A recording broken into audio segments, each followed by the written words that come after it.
ড্রাইভারের ঘুমানোর জায়গা আছে।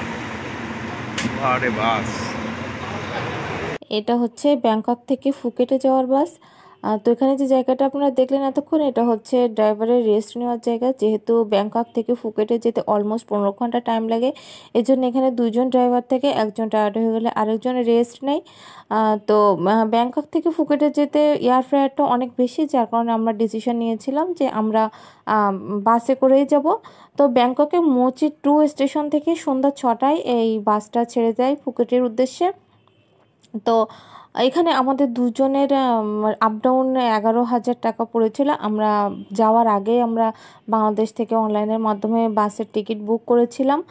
তো এই যে বাসটা কিন্তু অনেক সুন্দর। আমাদের 15 ঘন্টা জার্নি করার পরে আমরা একটুও টায়ার্ড ফিল করি নাই।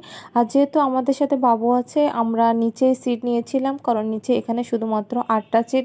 তো আমরা চিন্তা করলাম বাবু যদি কান্নাকাটি শুরু করে দেয় তাহলে হয়তো অনেকে ডিস্টার্ব হবে। আর এই জায়গাটা একটু নিরিবিলি, আর এই জায়গার সামনে দেখেন অনেকগুলা জায়গা আছে, যে আমরা চিন্তা করলাম আমরা ব্যাগ রাখতে পারবো, বাবুর প্রয়োজনীয় জিনিস রাখতে পারবো, আর একটু কষ্ট হলে পা মেলতে পারবো। তো যার কারণে আমাদের এই সামনের সিটটা নেওয়া। আর আমার ছেলে তো এখানে ওর একটা নতুন বন্ধু পেয়ে তার সাথে খেলাধুলা শুরু করে দিয়েছিল। আর একদম ঠিক সন্ধ্যা 6টা বাজার সাথে সাথে আমাদের বাস স্টার্ট করে দেয় ফুকেটের উদ্দেশ্যে। এখানে কিন্তু 1 মিনিটও কেউ দেরি করবে না আপনার জন্য।